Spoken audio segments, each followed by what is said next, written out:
Hello दोस्तों, आज हम टेम्परेचर के बारे में जानेंगे। जैसा कि आप यहाँ हमारा टॉपिक ही देख रहे हैं, कॉन्सेप्ट ऑफ टेम्परेचर। तो यहाँ हम टेम्परेचर के एक नए कॉन्सेप्ट के बारे में जानेंगे। टेम्परेचर के बारे में तो आप जानते ही हैं कि टेम्परेचर को हिंदी में तापमान बोलते हैं। तो जो हम फील करते हैं, जैसे यदि कहीं हम ठंडा फील करते हैं तो वहाँ का टेम्परेचर लो होता है, और कहीं गर्म फील करते हैं तो वहाँ का टेम्परेचर हाई होता है। तो इस तरह से हम अनुभव कर लेते हैं कि यहाँ गर्मी है, यहाँ ठंडी है। जहाँ का टेम्परेचर लो होता है वहाँ जो है ठंडी होती है, और जहाँ का टेम्परेचर हाई होता है तो वहाँ गर्मी होती है।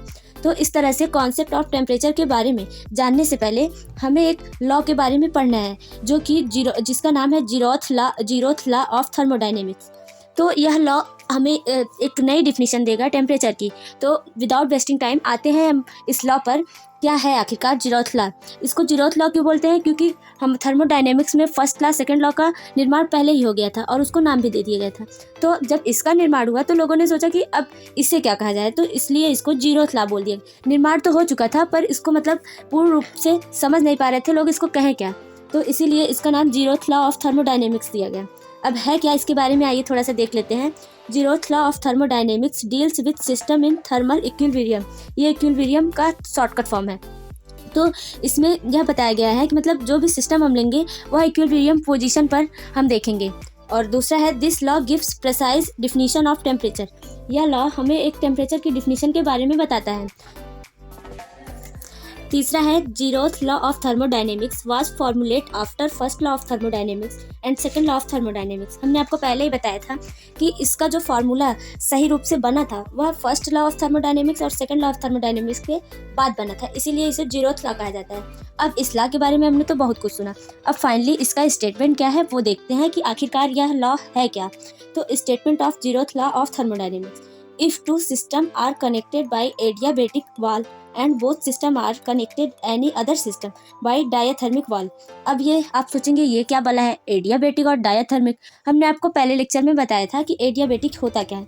एडियाबेटिक वॉल का मतलब ऐसा वॉल जिससे कि वहाँ पर थर्मल एनर्जी जो होती है उसका ट्रांसफ़र ना हो पाए, ना तो वहाँ से बाहर जा पाए मतलब किसी फॉर्म से, ना ही अंदर आ पाए। और डायाथर्मिक क्या होता है, जहाँ से कि थर्मल एनर्जी का ट्रांसफ़र पॉसिबल हो सकता है। It means other system is in thermal equilibrium. Other system मतलब जो हमने थर्ड वाला सिस्टम लिया है वह थर्मल इक्विलिब्रियम में है, क्योंकि यहाँ पर थर्मल एनर्जी का ट्रांसफर हो रहा है। Then both system are also in thermal equilibrium. This is the statement of zeroth law of thermodynamics. हमने आपको स्टेटमेंट तो बता दिया पर आपको समझ नहीं आया होगा कुछ खास, तो हम इसको फिगर से समझते हैं। तो ये देखिए, हमने दो सिस्टम लिया है, एक सिस्टम 1 है, सिस्टम 2 है। इसको हमने एडियाबेटिक वॉल से कनेक्ट किया है, एडियाबेटिक वॉल यहाँ लगा दिया है सपोज कर लिए, और तीसरा सिस्टम इसके नीचे लिया है, और ये दोनों सिस्टम डायाथर्मिक वॉल से कनेक्टेड है। अब आप सोचिए, आप ये तो जानते ही होंगे कि जब एनर्जी का ट्रांसफ़र होता है यानी इक्विलिब्रियम पोजीशन में लाने के लिए हम एनर्जी जब ट्रांसफ़र होती है तो वो तब तक ट्रांसफ़र होती रहती है जब तक कि दोनों सिस्टम में एनर्जी इक्वल ना हो जाए, और यही इक्विलिब्रियम पोजीशन है। और एनर्जी का ट्रांसफ़र कैसे होता है, हाई टू लो होता है।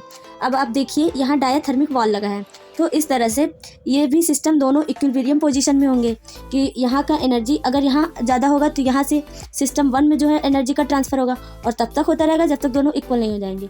और ये भी इसी से कनेक्टेड है, अगर ये हाई इससे है तो यहाँ भी एनर्जी का ट्रांसफ़र तब तक होगा जब तक दोनों इक्वल ना हो जाएंगे। तो इस तरह से आप ये तो देखेंगे ये दोनों इक्विलिब्रियम पोजीशन में नहीं है, मतलब इन दोनों में कोई कनेक्शन एक तरह से नहीं है, लेकिन इससे तो है, तीसरे वाले से तो है। अब अगर इसका कनेक्शन इससे है, इसका कनेक्शन इससे है, लेकिन इन दोनों से नहीं, तो इनडायरेक्टली एक दूसरी तरफ से देखेंगे तो इसका भी कनेक्शन तो होगा ही। और यही जीरोथ लॉ हमें बताता है कि यदि दो सिस्टम हैं और उनका कोई आपस में कनेक्शन नहीं है, और कोई तीसरा सिस्टम है जिनका दोनों का कनेक्शन उस तीसरे सिस्टम से है, तो किसी न किसी तरह से इन दोनों का भी कनेक्शन होगा। आप ये सोचिए, जैसे 3 लोग हैं, अब एक लड़की है, जैसे एक का नाम है रीता ना, और एक लड़की है सीता, 2 लड़की हो गई, और तीसरी जो है वो है मान लीजिए राधा ना। अब राधा रीता की फ्रेंड है, ये दोनों फ्रेंड हैं, और ये दोनों भी फ्रेंड हैं, तो इनडायरेक्टली ये दोनों तो एक दूसरे के बारे में जानती होंगी क्योंकि ये दोनों ही राधा की फ्रेंड है ना। अब जैसे ये राधा की फ्रेंड है तो इससे आकर के मतलब राधा इससे बात करती है, और ये इसकी फ्रेंड है तो ये भी इससे बात करती है। तो इसके माध्यम से जो ये लड़की है यानी राधा जो है, राधा इसको जो है सीता के बारे में कुछ बताएगी, और सीता को वो रीता के बारे में कुछ ना कुछ बताएगी। तो इस तरह से ये दोनों एक दूसरे के बारे में कुछ ना कुछ जानते ही होंगे। तो इस तरह से हमारा ये जो जीरोथ लॉ है वो भी यही कहता है कि यदि ये सिस्टम इससे कनेक्टेड है और ये सिस्टम इससे कनेक्टेड है तो इनडायरेक्टली ये दोनों भी आपस में इक्विलिब्रियम पोजीशन में होंगे ही होंगे। तो यही यहाँ पर कहा गया है कि it means other system is in thermal equilibrium, मतलब अगर ये दोनों थर्मल इक्विलिब्रियम है और ये दोनों हैं तो ये दोनों भी होंगे ही होंगे। Both system are also in thermal equilibrium, this is the statement of zeroth law of thermodynamics. और this law answer question what is temperature, और यह लॉ हमें यह भी बताता है कि टेम्परेचर क्या है। इस आंसर क्वेश्चन का हमें जवाब भी देता है व्हाट इज टेम्परेचर। तो अब हम आते हैं फाइनली कॉन्सेप्ट ऑफ टेम्परेचर पर। तो it is property of any system, यह जो टेम्परेचर है वह किसी सिस्टम की एक प्रॉपर्टी है which tell any system is in thermal equilibrium or not in thermal equilibrium with any other system, जो कि किसी अदर सिस्टम से जब हम उसका मतलब कंपैरिजन करते हैं तो यह हमें बताता है कि यह जो हमारा सिस्टम है वह इक्विलिब्रियम पोजीशन में है या नहीं है। अब आप सोच रहे होंगे ये क्या बता रही हैं, मतलब कि जब यहाँ टेम्परेचर यानी उष्मा का जब आदान प्रदान होगा, यदि दोनों सिस्टम में टेम्परेचर समान है तो वो सिस्टम जो है इक्विलिब्रियम पोजीशन में होगा, और यदि सिस्टम में टेम्परेचर समान नहीं है इसका मतलब वहाँ पर इक्विलिब्रियम पोजीशन नहीं है।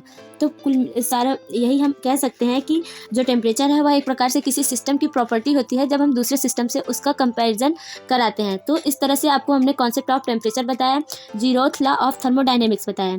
तो आपको ये कैसा लगा हमें कमेंट बॉक्स में ज़रूर बताइएगा। नेक्स्ट लेक्चर में हम जानेंगे इंटरनल एनर्जी क्या होती है, और in first law of thermodynamics पढ़ने के लिए इंटरनल एनर्जी मोस्ट इंपॉर्टेंट है। यदि आप उसको जानते रहेंगे तभी आप फर्स्ट लॉ ऑफ थर्मोडायनेमिक्स अच्छे से समझेंगे।